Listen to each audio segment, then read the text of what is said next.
کیا music instrument میں یعنی گٹار بجانا خریدنا بیچنا جائز ہے؟ دیکھیں اس کے حوالے سے میری پچھلے دنوں بھی ویڈیو ریکارڈ ہوئی ہے. امت میں اکثریت تو اس چیز کو غلط سمجھتی ہے، انسٹرومنٹس کو، سارے انسٹرومنٹس کو نہیں. جس طرح دف بجانا ہے وہ بخاری مسلم میں ثابت ہے. ایون تصفیق، یہ تالی مارنا، اگرچہ وہ بخاری مسلم میں ہے کہ اگر امام بھول جائے تو عورتیں یوں اس کو غلطی پر مطلع کریں گی اور مرد سبحان اللہ کہہ کے. میں نے اس کو دلیل کے طور پہ پیش کیا کہ اگر یہ تالی مارنا حرام ہوتا تو نبی علیہ السلام عورتوں کو یہ بھی نہ کرنے دیتے نماز کی حالت میں، بلکہ کہتے کہ عورتیں کھانس لیں اس طرح کر کے امام کو مطلع کر لیں. تو چونکہ عورت کی آواز کا پردہ ہے، لہٰذا نبی علیہ السلام نے کہا کہ مرد سبحان اللہ کہیں گے امام کی غلطی پر اسے مطلع کرنے کے لیے، اور عورتیں تصفیق کریں گی، ہاتھ پہ ہاتھ ماریں گی. ٹھیک ہے. اب رہ گئی ایک حدیث جو زیادہ پیش کی جاتی ہے ابو داؤد کے حوالے سے. اس میں بھی علماء کی دو رائے ہیں. جو نبی علیہ السلام کہیں سے گزر رہے تھے، ڈھول کی آواز آ رہی تھی، آپ نے مبارک انگلیاں اپنے کانوں میں داخل کی. عبداللہ بن عمر ساتھ تھے، آپ ان سے پوچھتے رہے کہ آواز آ رہی ہے نہیں آ رہی. جب آواز آنا بند ہوگی تو آپ نے انگلیاں باہر نکال لی. اس میں دوسرے علماء کہتے ہیں کہ نبی علیہ السلام نے خود تو انگلیاں ڈالی ہیں، عبداللہ بن عمر کو نہیں کہا کہ ڈالو. اور یہی کام عبداللہ بن عمر نے بھی اپنے ایک ساتھی کے ساتھ کیا، اور انہوں نے اس وقت یہ حدیث بیان کی، لیکن انہوں نے اس کو بھی نہیں کہا کہ تم ایسا کرو. تو اس کی وہ تعویل کرتے ہیں کہ جو مذہبی پیشواں ہیں اب ان کا کام نہیں ہے کہ وہ اس طرح کی ایکٹیویٹیز میں حصہ لیں. مثلا اگر میں کسی کرکٹ میچ میں جا کے مہمان خصوصی کے طور پہ جا کے میچ دیکھوں تو میرے اس پلیٹ فارم کا تقاضا یہ نہیں ہے. اس کا یہ مطلب نہیں کہ میں اسے ناجائز سمجھتا ہوں گا، یا کسی جا کے میں غزل کی محفل میں جا کے بیٹھ جاؤں چاہے وہ مردوں میں ہی ہو رہی ہو. اب صحیح بخاری میں نبی علیہ السلام نے خود فرمایا عائشہ گانے والی کیوں نہیں بھیجی شادی کے موقع کے اوپر. اور ترمذی میں ابن ماجہ میں حدیث ہے کہ حلال نکاح وہ ہے جس میں گانا ہو، اناؤنسمنٹ ہو، اور جس میں نہ ہو وہ حرام ہے. ٹھیک ہے. گانے سے بھی کسی کو اختلاف نہیں ہے. اختلاف میوزیکل انسٹرومنٹ میں، اس میں بھی کچھ انسٹرومنٹ سے ہے کچھ نہیں ہے. گنگنانا خود ترنم کے ساتھ، وہ تو پورے کا پورا قرآن گنگنایا جا رہا ہے.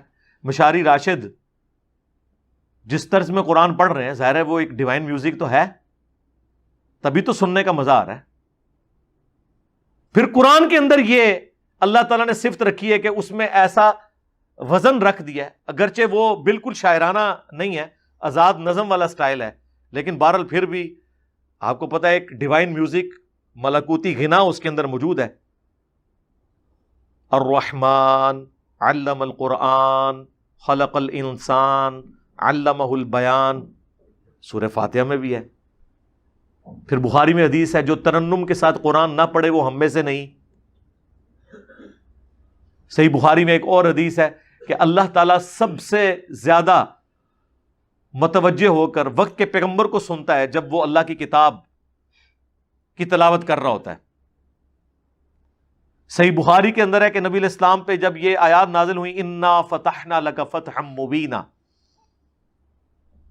جس میں حضور کو بشارت دی گئی تھی کہ ہم نے آپ کی اگلی پچھلی خطائیں یا آپ کہہ لیں اجتہادی غلطیاں جنہیں ہم گناہ نہیں کہتے معاف فرما دی ہیں، اور اسی کی بنیاد کے اوپر نبی علیہ السلام پہ شفاعت کا دروازہ بھی قیامت کے دن کھلے گا. جب یہ آیات نازل ہوئی تو حضور ان آیات کو سواری پہ بیٹھ کے، وہ صحابی کہتے ہیں گنگنا رہے تھے، اور آج بھی مجھے یاد ہے کہ حضور اسے گنگنا کے پڑھ رہے تھے خوشی کے اظہار کے لیے. ایون یہ جس طرز میں قرآن پڑھا جاتا ہے، قرآن پڑھے بغیر بھی اس طرز میں آپ کیا گنگنا نہیں سکتے بغیر الفاظ کے؟ تو اسے کیا کوئی فتویٰ لگائے گا؟ ترنم تو ہے. تو میوزک کا ایشو نہیں، میوزیکل انسٹرومنٹس کا ایشو ہے. میوزک کو سارے مانے ہوئے ہیں اللہ کے فضل سے. ترنم سے پڑھنا، نعتیں نہیں ترنم سے پڑھ رہے. پھر قوالیاں تو ساری انسٹرومنٹس کے ساتھ بھی ہو رہی ہیں، اور وہ کون لوگ کر رہے ہیں؟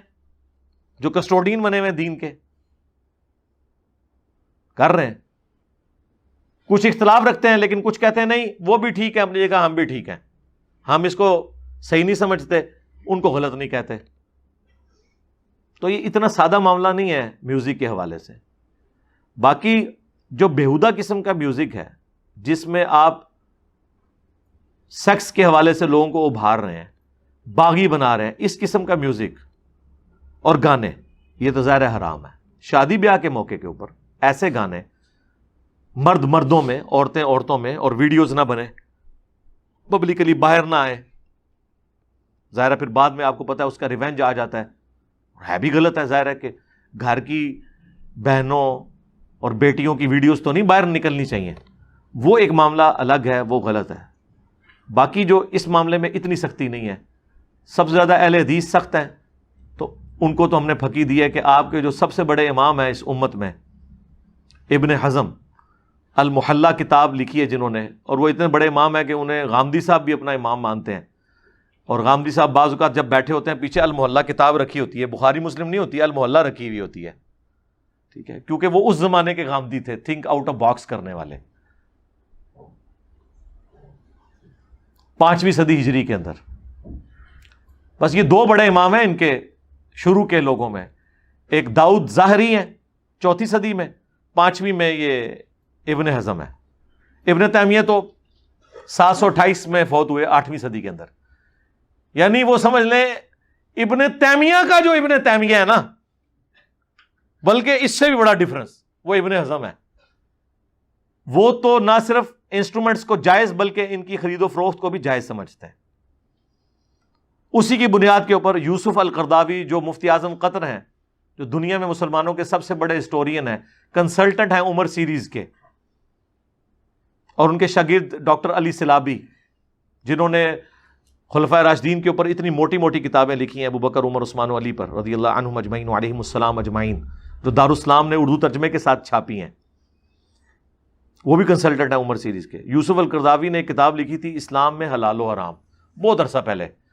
وہ کتاب سعودیہ کے علماء کے کورس میں بھی پڑھائی جاتی ہے. کچھ چیزیں اپریشیٹ کرتے ہیں, کچھ کا جواب دینے کے لیے.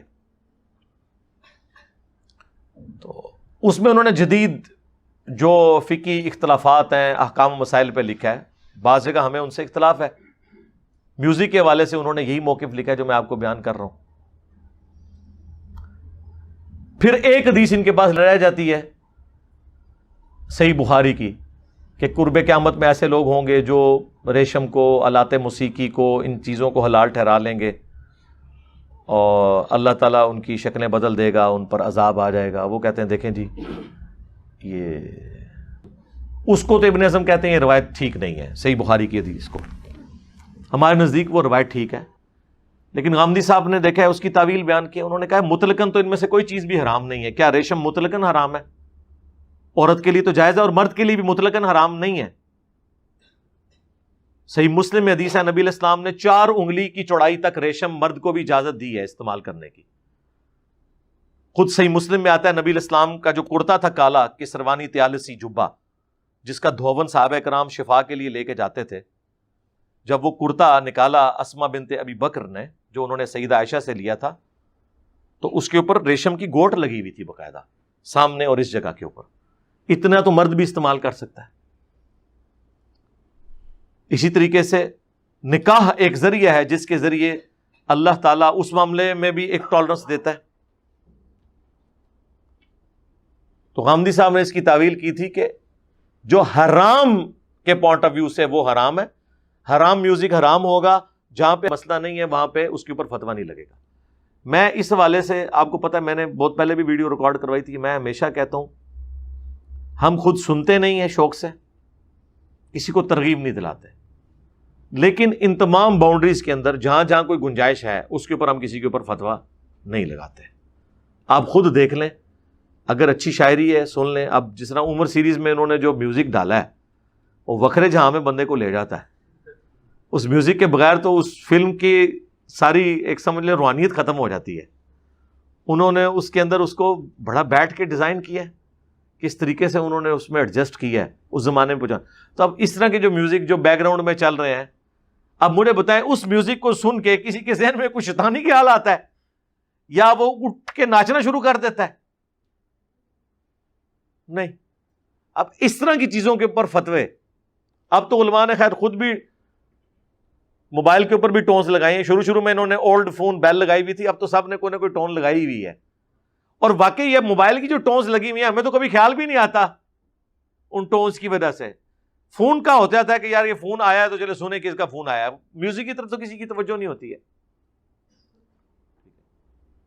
بعض اوقات بہت اچھی شاعری بھی ہوئی ہوتی ہے.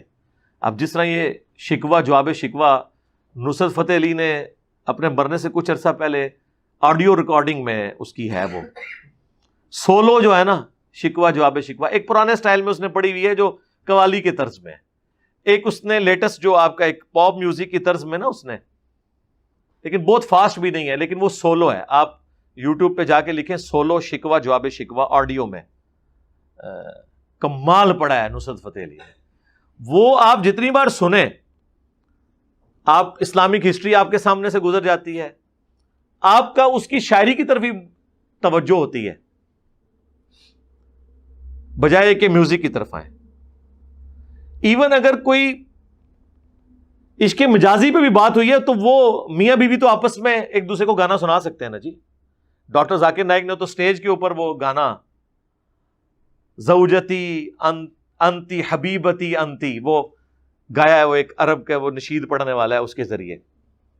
تو وہ تو منہ سے ہی ایسی ساؤنڈز نکال لیتا ہے کہ وہ پورا کا پورا میوزک لگتا ہے. ابھی تو آپ ماؤس ساؤنڈز دیکھ رہے ہیں ہمارے بھائی ہدایہ پورٹل والے, اللہ تعالیٰ انہیں جزائے خیر دے. آپ دیکھیں انہوں نے کیسی زبردست وہ ویڈیوز میں ایڈیٹنگ کی ہے, اکثر ماؤتھ ساؤنڈز ہی یوز ہوئی ہیں.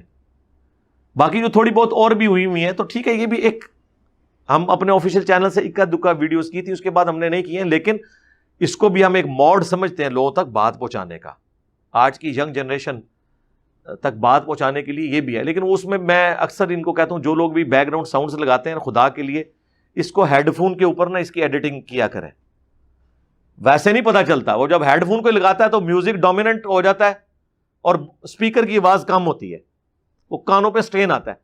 جس نے بھی اس طرح کی کوئی ویڈیو بنانی ہے, یہ ایک دو دفعہ ہدایہ پورٹل والے نے بھی غلط بنائی, میں نے اس کو ڈیلیٹ کروائی. میں نے کہا نہیں, ہیڈ فون لگاؤ, سنتے رہو, ہٹ اینڈ ٹرائل کر کے جہاں تمہیں فیل ہونا کہ اب میوزک کی آواز کم ہے اور سننے والا جو اسپیکر ہے اس کی آواز ڈومیننٹ ہے اور لائٹ سا ہلکا سا وہ پیچھے ساؤنڈ ہے, میوزک ہے یا آپ ماؤتھ ساؤنڈز کہہ لیں جو بھی, تاکہ کوئی بندہ ہیڈ فون لگائے تو اس کے کانوں پہ سٹرین نہ آئے, تو تب اس ویڈیو کو پبلش کرو. یہ بڑا ظلم ہے کہ آپ وہ اتنی اونچی آواز کر لیں کہ وہ میسج ہی پیچھے رہ جائے. یہ بھی ایک ذریعہ ہے بات پہنچانے کا. ہم خود نہیں کر رہے لیکن اس کے اوپر باقی میں اسے جو کنڈیم کرتا ہوں نا علماء کے حوالے سے, میں نے بھی کئی دفعہ ویڈیوز میں کہا رو میوزک لگا دیتے ہیں, وہ اس لیے کہ یار رو لگانے سے جھوٹی کہانی تو نہ آگے پیش کرو. رو کے پیچھے اگر بخاری مسلم کی کوئی حدیث چل رہی ہو, کوئی صحابہ کرام کا صحیح سند سے جو آیا ہوا واقعہ وہ بیان ہو رہا ہو, پھر تو ٹھیک ہے. لیکن رو کے پیچھے جو ہے وہ بزرگوں کی رو چل رہی ہو, اسے تو ہم کنڈیم کریں گے نا یار. جمعے کے خطبے کے ہم خلاف نہیں ہیں, لیکن جمعے کے ممبر سے جب کہانیاں بیان ہوں گی تو ہم اسے کہیں گے یار یہ کیا ڈرامہ لگایا ہوا ہے تم نے. اس کا یہ مطلب نہیں ہے کہ ہم جمعے کو ڈرامہ کہہ رہے ہوں گے. ہم کہیں گے یار کوئی بات بیان کرنی ہے قرآن و سنت سے بیان کرو. تو اس لیے ہر چیز کو اس کے کانٹیکسٹ میں دیکھنے کی ضرورت ہے. باقی شاعری کے حوالے سے, میوزک کے حوالے سے, ایون رقص کے حوالے سے میری ویڈیوز ریکارڈڈ ہیں. آپ رقص اور انجینئر محمد علی مرزا لکھیں, وہ آپ پتہ وہ بابے نچائے سن ڈاکٹر طلعت قادری صاحب نے, وہ اللہ نے بابیاں دی ہڈیاں بچائیاں نے جس طرح نچدے پہ سن نا. تو اس کے اوپر میری ایک ویڈیو آئی تھی, اس پہ میں نے اپنا پوائنٹ آف ویو بیان کیا تھا. نہ تو ہم ایسی ایکسٹریم کے اوپر ہیں کہ ایک تماشا بنا لیا جائے میوزک کے نام کے اوپر, اور نہ دوسری ایسی ایکسٹریم کے اوپر ہیں کہ اسے حرمت کے فتوے لگانے شروع کر دیا کریں. مجھے ایک دفعہ ایک موسیقار بھائی نے فون کیا کئی سال پہلے, جن دنوں میں فون کبھی سن بھی لیتا تھا, تو مجھے کہتے ہیں آپ میں میوزک کے اوپر ہی دھنیں ڈیزائن کرتا ہوں. میں آپ کو بتاؤں ایون یہ جتنے بڑے بڑے نعت خوان ہیں انہوں نے باقاعدہ فن کے طور پہ موسیقاروں کے پاس شاگردگی ہوئی ہے. اویس قادری ایویں اتنی طرزیں بنا لیتا ہے, یہ بڑے بڑے فنکار لوگ ہیں, فن تو بہرحال ہے نا. یہ فن سے تو اختلاف نہیں ہو سکتا. تو مجھے کہنے لگے کہ آپ اس کے حوالے سے, میں نے کہا میں تو یار اس معاملے میں تو ڈھیلا موقف ہی رکھتا ہوں. تو بڑا حیران ہوا. پھر مجھے کہنے لگا جی آپ دیکھیں نعتیں ہیں, ان کو اگر کوئی گنگناتا ہے آپ اس پہ کیا فتویٰ لگائیں گے؟ اب جنید جمشید صاحب نے نعت پڑھی ہے, وہ محمد کا روزہ قریب آ رہا ہے, تو اس نے مجھے فون پہ کہا کہ جی میں اس کو گنگناتا ہوں, آپ میرے پہ شریف فتویٰ لگائیں, میں کوئی میوزک انسٹرومنٹ بھی یوز نہیں کر رہا.